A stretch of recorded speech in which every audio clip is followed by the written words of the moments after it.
Hello, everybody. It is time for another Eden Chief Delegate meeting. This is meeting number 14, and it is January 20th, 2022.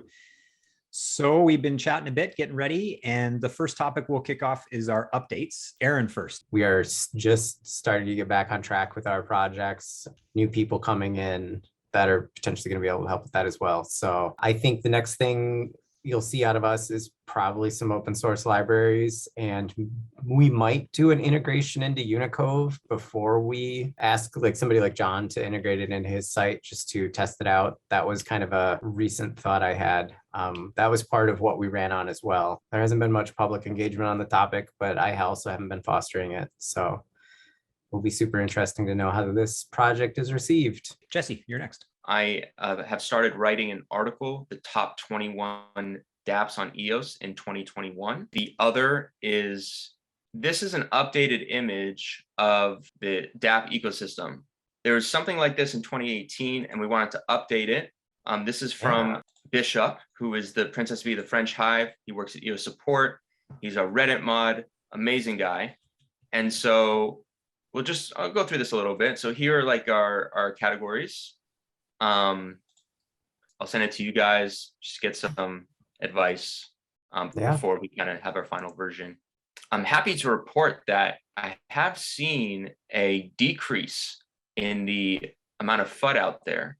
So yeah, so that's been interesting. We're working on other languages, still working on new languages. We got the beginner's guide translated to Swahili. I'm waiting for the end of the period for all the hives to come out with all the bounties that they did.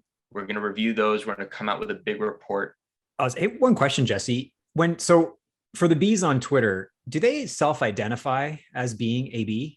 Like, is that, I feel like some of them don't mention it, but right. Has that been considered? Because the idea, I'm talking with my wife about this, and she's sort of saying how, like, if it seems like it's too obvious that it's like paid promotion, it's almost less valuable, if that makes sense, to the unaware.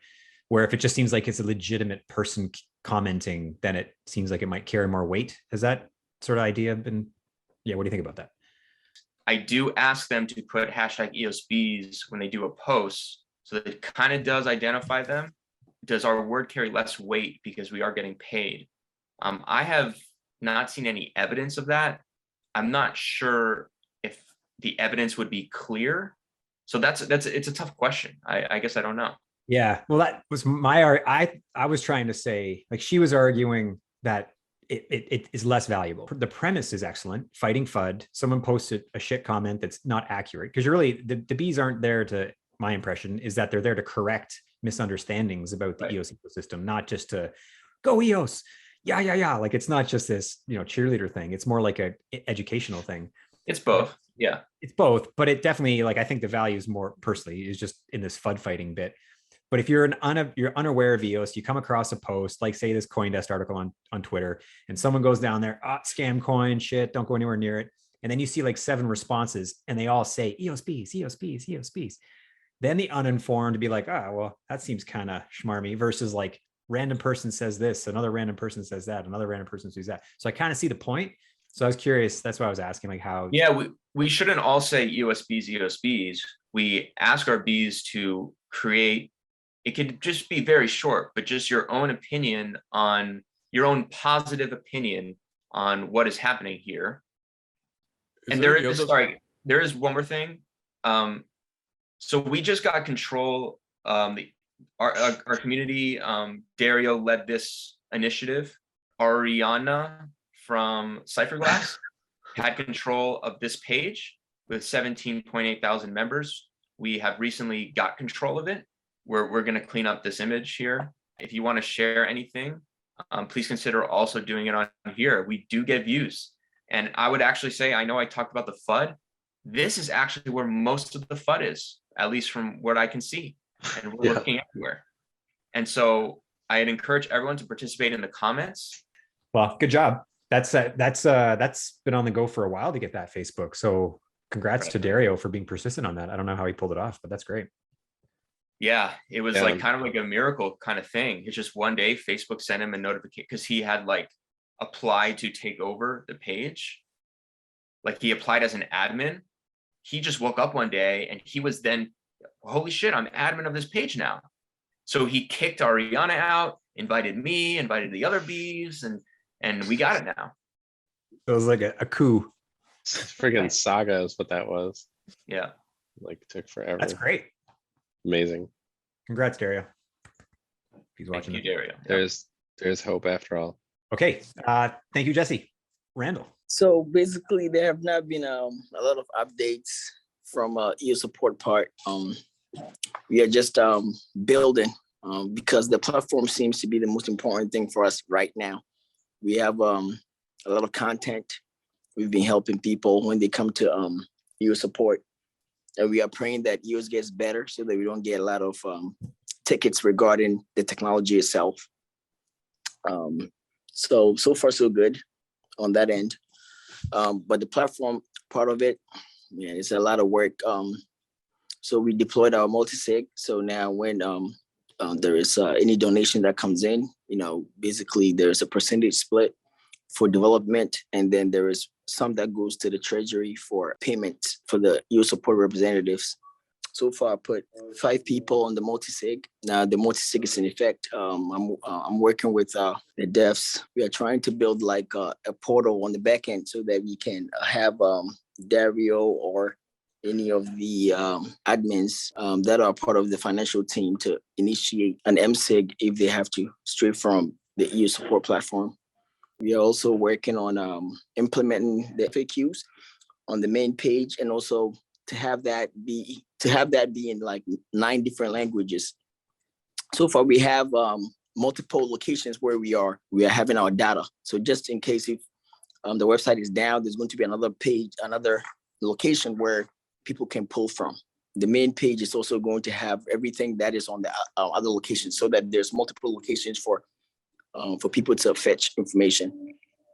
We currently started thinking or designing like a voting type of a system where people can get rewarded for just showing up, signing up for EOS account and just doing activities.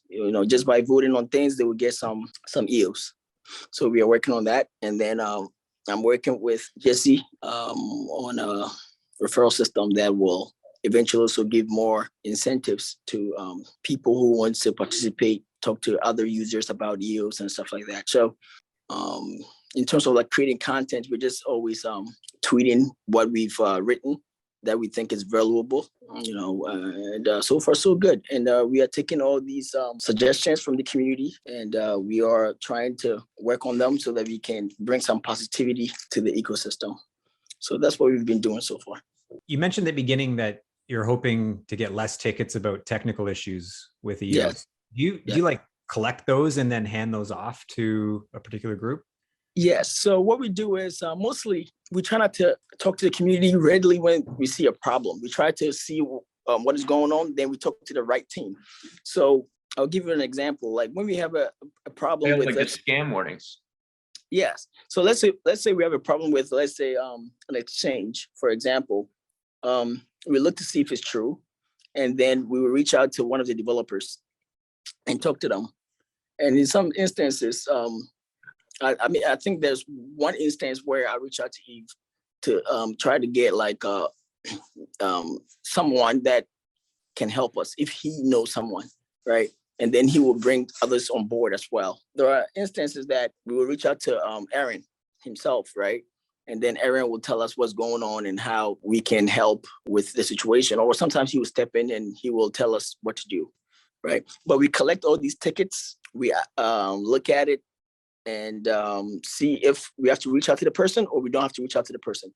And sometimes we hold on to the ticket for a little bit longer to see if whatever that is being said is a problem or it's not a problem. Right now, we are seeing a problem actually with the Eden onboarding. Okay, there is a problem there. People are signing up, they go through the inductions, then they will delete all their social media handles. We don't want to bring it up and make it seem like, okay, it's a big problem yet, because we want to see why that is being done. Why are people starting to do that? Is it because people don't want us to trace them and know who they are easily, and they are going to bring more people so that they can vote other people into positions? Like, what is the reason behind that? Yeah, that's So, interesting. yeah, it's very interesting actually. While we are doing that, I'm also coming up with a solution on how we can prevent these things from happening. So I have a solution in mind, but I just want to see the whole thing through first. And then we will reach out to maybe the Clarion team or whoever that might be important to help us figure it out so that we can come up with solutions. Could I mention something? So Randall talked about a referral system. And so we want to reward people for bringing on qualified users onto EOS. We want to use the EOS support agents to qualify those people. And we want to give a reward to the people who recruit them. And I'm very interested in this and spending time thinking through this with Randall, because as the bees, we want to do these massive programs to bring on users that have a certain personality that can match them with a DApp. And so that's like two routes. We want to do like a YouTube ad campaign. We want to partner with a DApp and make like an animated video for them. And when people click on the video, they go in, they get qualified by an EOS support agent, and then possibly get an EOS account. So for the bees, we can not only like our bees we can get extra rewards, but we're also, it's going to track all of the new users we're bringing in. And that's really important to justify more funds for us. And on the support side and for the community side, we're going to potentially get a lot of insights on what type of users are coming in and which dApps do they like. Awesome. Okay. I'll keep going in the original order ahead. So Lovejoy, you're next. Hello. Not a whole lot to report. Not much that's pertinent to Eden anyway. Just still getting oriented with the ENF and yeah, looking for ways to spend my Eden budget creatively for the community. So we have some ideas on that we'll talk about later. But yeah, I don't have much to go on about today. We'll keep it at that. Then I won't ask any follow-up questions.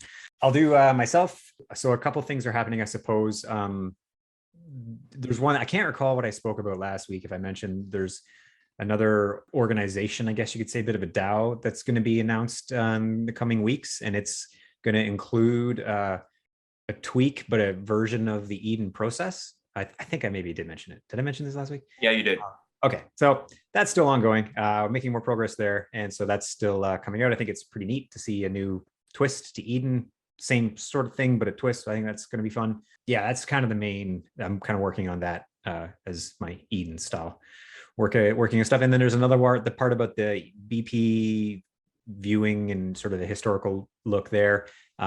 Nothing to speak about that yet. I'm sort of depending on someone else to do some work, and then I'll work on a report after that. So still waiting for that to come out. That's me. So John, you're last. Yeah, I'm doing stuff, but it's all Clarion. So it's classified. Did you sign NDA? I don't know. I have to check. No update that I can make publicly other than getting shit done. Right on. Is the idea of opening Violet Garden up to non-Eden members, is that still in the works? I assume yes. Yes, but it's kind of be like tied with the future, Clarion Eden 2.0 sort of, project. So yeah, we'll have its new dynamic there. Very cool. Okay, awesome.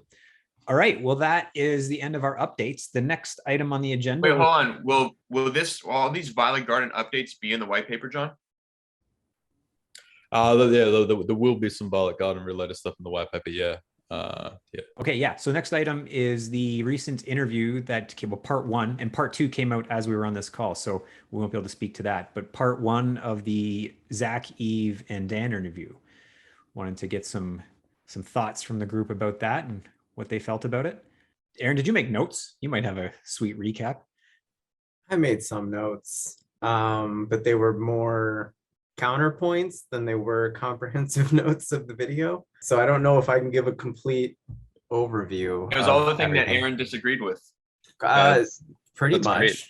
Yeah, I bring mean, it was just me pausing throughout the video and then being like, oh, but what about this? So yeah, the video, I mean, I think that the overall ideas were right. And it was that this is going to be a community effort. And one, like, I'm kind of looking at some of the notes I took as well, and it's about finding the people that are passionate about the things in the community that they're strong at and having them do those things. It seems like that was a very broad takeaway from the first portion of the video that we saw, was just that the video felt like it was addressing that very moment in time, and then it came out a couple days later and felt a little disconnected, because it was a video response to like Telegram discussions a week before, sort of thing. So you're like, yeah, that we worked through that, and you guys talked about that probably really close to when that discussion happened. But then the discussion came to the same conclusion in a lot of ways, and it's a little odd, but we're all figuring this out right now. So maybe I'll add just there's some timestamps. So these kind of give the rough topics. Like there was an intro, then relationship between ENF and Dan, then development priorities, working in parallel, challenges for decentralized protocols, reaching consensus, protocol upgrades versus system contracts. I found that especially interesting. Taking action, feedback processes, and listening to the community. So John, those are the main topics. And it was interesting, especially I like the protocol upgrades versus system contracts, because that, just not being technical, I didn't quite understand the difference. The summary that I took away was that protocol is EOS IO protocol, nodes have to upgrade, like it's a much more difficult task to make protocol changes, versus system contracts, which are just contracts that can be deployed and they're more opt-in. Did I get that right? Yeah, so the thing is, I think a lot of people get confused when Dan is talking about a system contract. Some people think that he's talking about the protocol level, right? Because the protocol level, all the other sister chains and the exchanges have to upgrade. But a lot of times he's just talking about only EOS, changing the EOS system contract so that we can use that to build what can work and function better on EOS. And that has nothing to do with Telos, or it has nothing to do with Ultra. I think I was very happy and pleased that he actually explained that in detail. Well, and to expand upon that, system contracts also do need to be standardized. They do have their own unique flavors from chain to chain, but for somebody like us who's working on Anchor, we need consistency on system contracts. So that way we don't have to go and, like, let's say there's 100 EOS.io chains in 5 years. If all of them use different system contracts, it could be a nightmare. So there's a lot of truth in what is being said there from the system level. But there's also some nuance to it that the video probably didn't get into as deep. And I think when we're talking about like the account proposal that was put out, that you could say is a system contract and that it only affects EOS, but that's not true, because then the EOS.io developers who are working on all of these chains need to make accommodations for that new system in order to take advantage of it. There's a lot of nuance, and it's going to be on a per topic basis. There's more than 2 buckets is I think the point. Yeah, really interesting, the trade-off with EOS specific and EOS.io, or the broader EOS.io. I mean, coming off of the EOS.io Plus working group and just being a block producer for years on all these other chains, they have things that would be beneficial to EOS if we're talking about EOS specifically.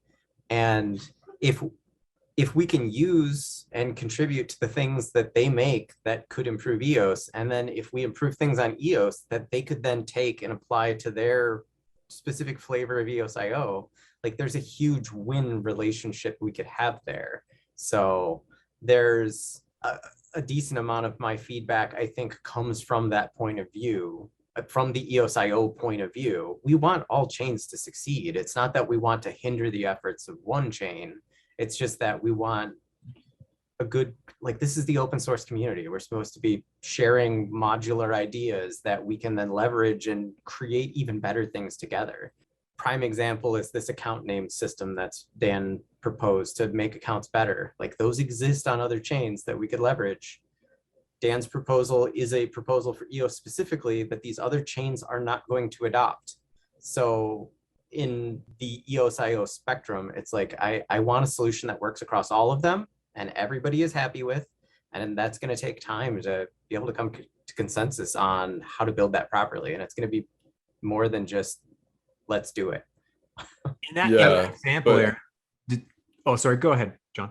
I was just going to say, yeah, it's always a trade-off, because keeping that consistency is very expensive. And sometimes I ask, shit, how much support do we want to go across? Like how much time and energy should we go to, towards supporting 6 chains on something, all of which, aren't amazing kind of thing? Or should we go, all in on one, screw the other chain sort of attitude and make, something, amazing that sort of, takes off there as well. That like there's a trade-off between that. It's convenient having the consistency, but it is expensive at the same time. It's not True. something that's free.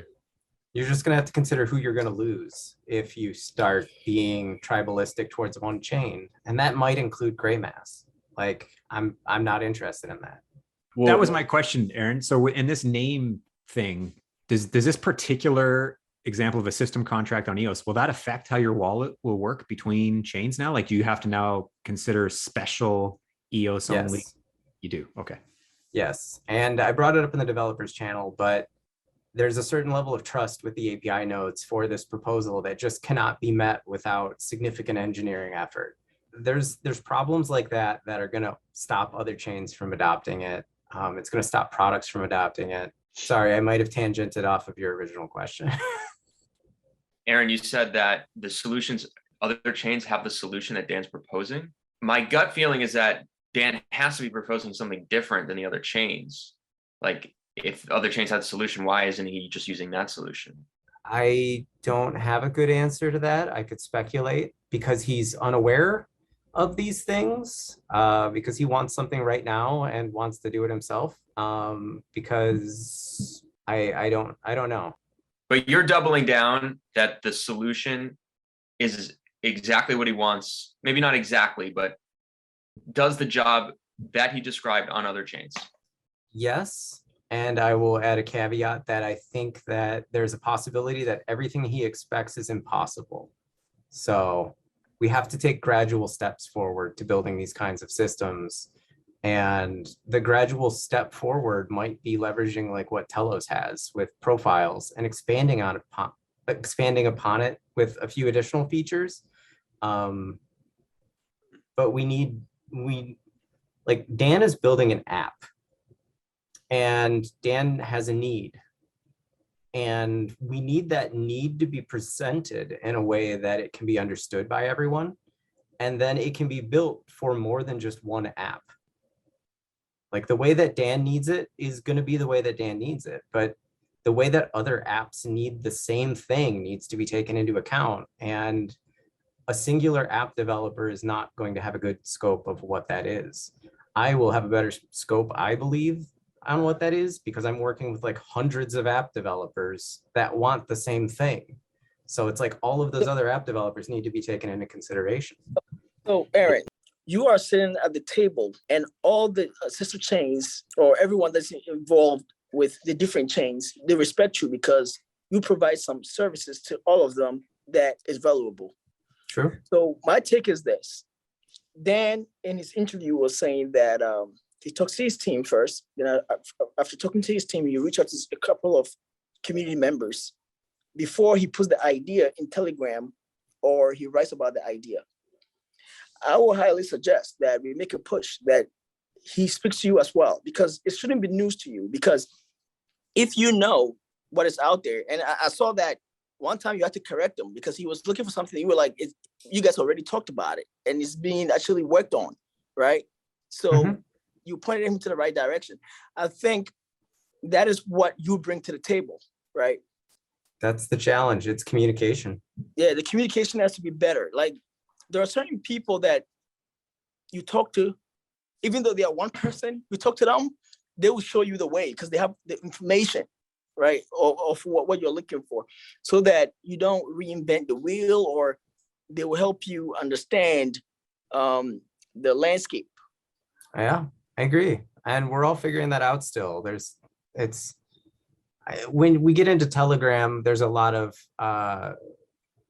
emotion that's lost in whatever we're saying, and it comes off in whichever way the reader wants to read it. And so we Telegram blows up a little bit more. Any text conversation this happens in. And then when we get on a call and say the exact same words, you can see like, you can hear the tone of the voice and the pauses and these other things that add the context to it that text just loses. But that was a big part of this video. That was my takeaway. It was like, okay, I think we're all on the same page. We like you said, we need to talk more. Yeah. And we need to also identify who we should be talking to. Yes. We honestly don't know. And the same goes, I had this thought when you were talking about the support stuff you guys are doing. And like, I would really love to have somebody that like looks at that data and is like, okay, for Q4 of 2021 last year, these were the biggest problems users had, and publish that. Just publish it publicly until we know who the key stakeholders are in those problems, to increase that communication. So like, just for example, for this name proposal, where is it right now? And does it have it? What's the chances of it actually becoming part of the code? I think it is just a proposal right now. It's not moving anywhere. It's hard because like we're going to have a lot of these types of proposals coming out over the next month, let's say.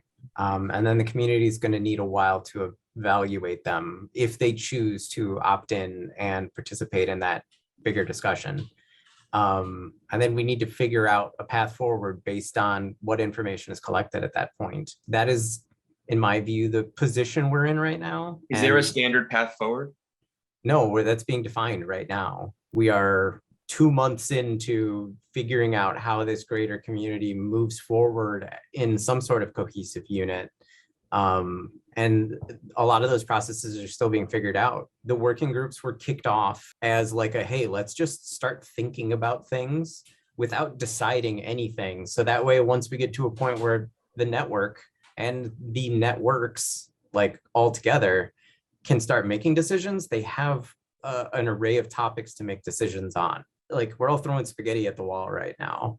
And so just basically, sorry, so you just wait for a proposal from the top 21 block producers, like an MSIG, for example, the name change code to be implemented.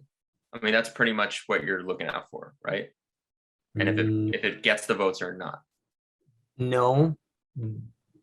Before that, there would probably be some sort of communication. Like if we're specifically talking about EOS, it would need to be signed by the block producers.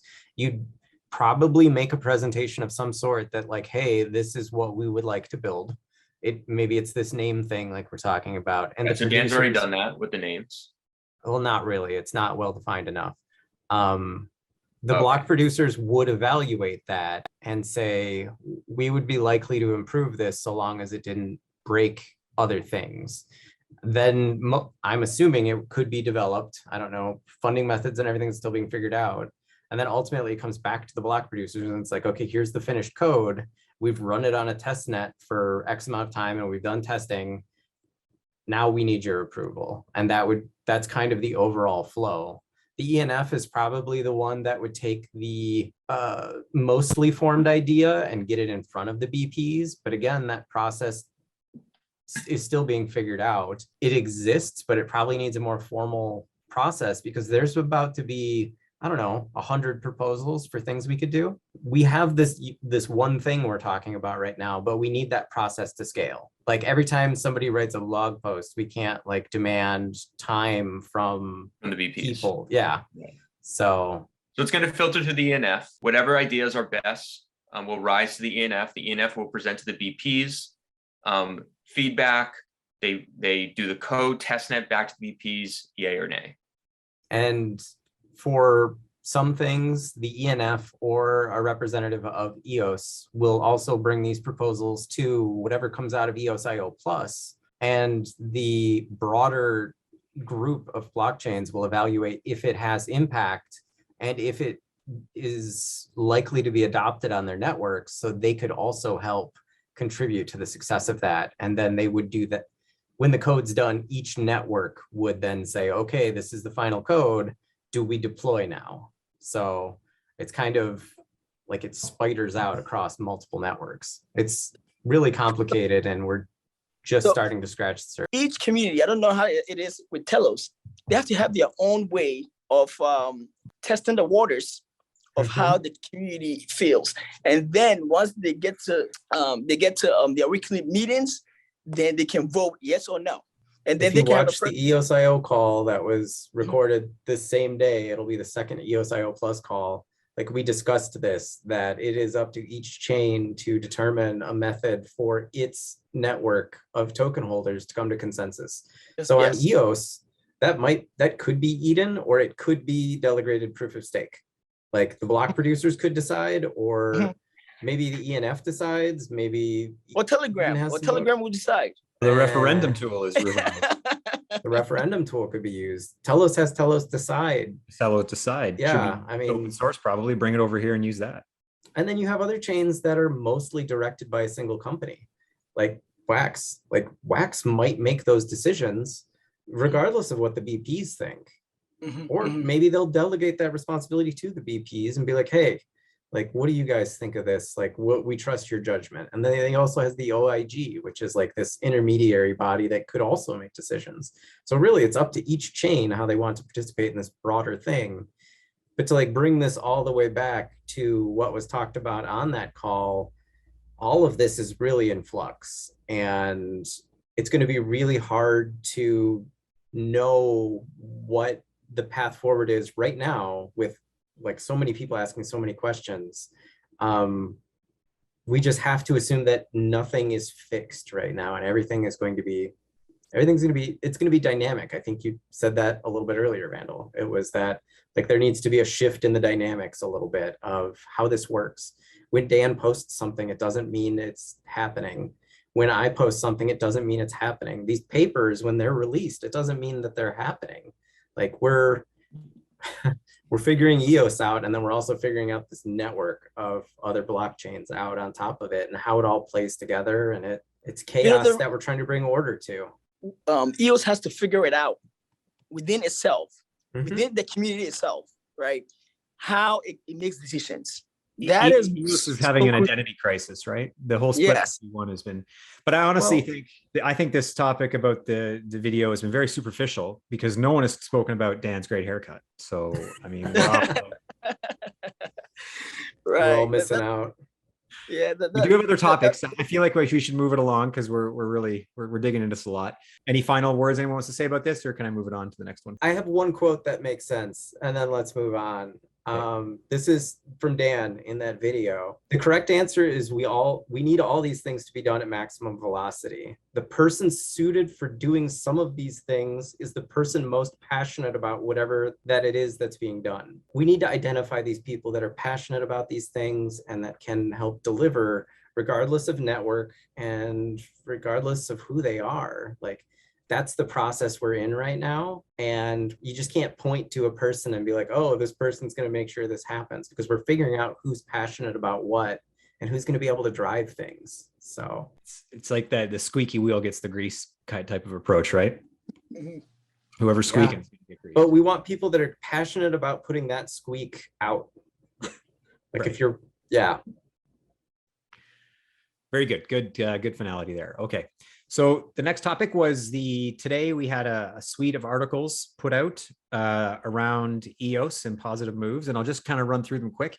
CoinDesk came out with EOS creator Dan Larimer is back. Yahoo.com, Dan Larimer returns to the EOS Foundation. CoinRivet.com, Dan Larimer returns to the EOS Foundation to rebuild after Block 1 axed. CoinCura, EOS Network to enter a new era led by ENF and Dan Larimer. Crypto Potato, Dan Larimer and ENF to fork EOS.io core base into new repository called Mandel. I thought that was interesting because they're using that name even though I didn't think it was approved. We always get the best coverage from Crypto Potato. We really do. Two more and then I'll pass it over. Crypto News, Dan Larimer returns with multi-year plan to revitalize EOS. Invez.com, Dan Larimer and EOS community rebuild network. And finally, Bywire, a declaration of EOS independence. Some good coverage, I'd say. EDNF's PR agency. They're doing work. It's great. I caught a few inconsistencies and a couple of them I read, and it makes my brain hurt a little bit, but it's good coverage. Like with the Mandel thing that you talked about, like very clearly, if you watch the EOS.io call today, it was like, Mandel, no, it was dropped from the list. It's not happening. We said that last week, but we said it again because it came back up. It's like there are professional agencies that are going to be contracted to help brainstorm a name and secure the assets for it before anybody knows what it is, before I know what it is. And then there'll be a list of options. Fuckhorse.com would be tough to get. I think. Yep. I know. Come on, you know the AI already topped. You can't beat that. What the AI. You can't beat the AI. Yeah. So guys, in the open mic that not everyone was able to join, Yves LaRose shared the EOS.io Plus group used an AI to come up with a name, and the funniest was fuck horse, and had a nice little description about being decentralized and rebellious. The EOSI community is gonna I thought Bifrost was the best name personally. I think Norse mythology doesn't get enough, airtime these days, apart from the Marvel universe. But why horse though? I mean, it could have been fuck bear, fuck dog. It could have been anything. That's funny. Anything. I don't know. Maybe there was like some mythology tie with one of the other words that it like played off of, or so yeah, that was one of my developers, not my developers, but a guy I work with, who's on the Gray Mass team that ran that through OpenAI and came up with a list of like 100 names.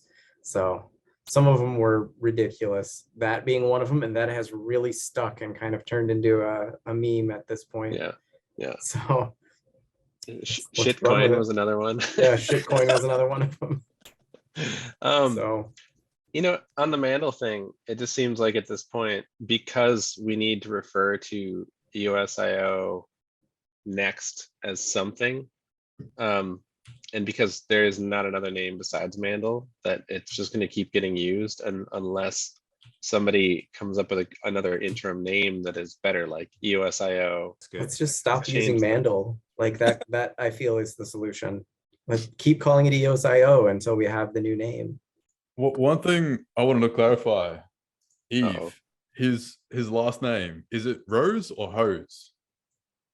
Rose, but R's in French, it's French, right? So there's like a rolling R. So La Rose, it sounds like an H, but it's a rolling R. And to be clear too, Eve is not, it's not plural. You don't pronounce the S. It's not Eve's. Yeah, I know that. I've made that mistake plenty of times. But me too. Yeah, Eve has been in the community long enough, so I'm trying to put a bigger effort on getting his damn name right. Eve La.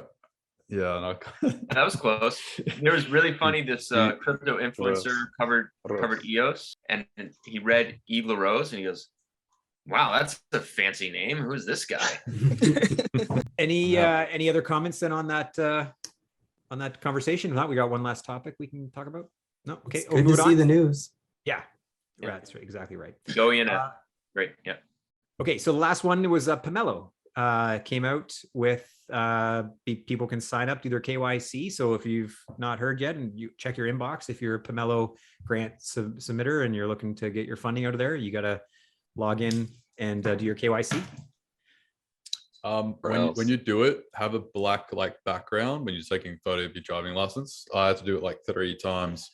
And use a photo. Don't use a scanner to get a really high res copy. That was my problem. And the email for me came in the promotions tab on Gmail. Mine, went directly to junk as well. So check your junk folder. I imagine the funding is starting to go to good use or being considered at this point. I know on our side, it turns out an hour before that email came through, I got pictures from Scott, the co-founder with GrayMess and me. He had just taken pictures of the new data center and the first networking equipment that came in and all this stuff. And then I was like, I just claimed our Pomelo grant. I'm going to fill those racks up. So we've already ordered and paid for the stuff. So I think we're going to make a tweet about it soon, but I think we spent about $110,000 on hardware. 55 to 60 of it will be from the Pomelo grant. And then I don't want to say we're matching it. We're buying what we need, and the Pomelo grant helped us a lot in making sure we could get what we needed. So I know we're putting that money to use already. It's already spent. Hopefully it'll be online soon. Can you remind us what that hardware does? Sure. Those are some Go on. of the aspects of our public APIs. Like in our data center right now, we have one data center in Michigan, and this new data center is going to be in Vancouver. So we'll have West Coast, East Coast that we actually own everything within. And we do things like fuel and all of the related calculations to do resource estimates and stuff internally in the data center. Our bulk history servers that serve full history run in these data centers. There's other networking components. I think I had a list on the blog post, but we serve a lot of our public API traffic in the cloud, not really, but and then our data centers do like the really heavy lifting. So we'll have some redundancy now. So both data centers run concurrently. So you have like double the bandwidth, but it also runs as backup. So then if Yep. one goes down, you've got a backup. Yep. We'll distribute the traffic based on whichever you're closest to start with. But then if one of them goes down, we'll just redirect it all to the other one. So it is both improvements to the performance as well as redundancy. Would China be considered closer to Vancouver? Like Yeah. across the Pacific? That's the way that Yep. there's a cable that runs there. Yep. That's wild. There's actually a Yeah. cable that runs between China and North America. I think so. I don't know what exists currently, but I'm pretty sure that there's some sort of undersea cables That's on wild. that side. Just like we have undersea cables on the East Coast to Europe, and I think there's some to like the northwest portions of Africa right now, and maybe some down to South America. So The it's magic of the interweb. it is sharks chewing on cables, and I don't know. I'm just That's thinking, how we're able to have this call. Yeah, really. I hope there's a bit of slack in those cables. That mid-ocean rift between North America, South America, and Europe, it grows about as fast as your fingernail separation. In case you didn't know that. I think Very it's cool. distorting John's accent. Okay, well that's the gist of the bullets for today. Anybody have any last final comments or topics they wanted to bring up before we shut her down? Yeah, it just seems to me like a more positive atmosphere, like after the whole freeze situation. I'm just happy to kind of be in the EOS community in a bit of a brighter light. And so I hope this continues, and I think it will. And I think we're going to continue making progress. And I hope and I think that our worst days are behind us. So yeah, go EOS. Yeah. Time heals all wounds.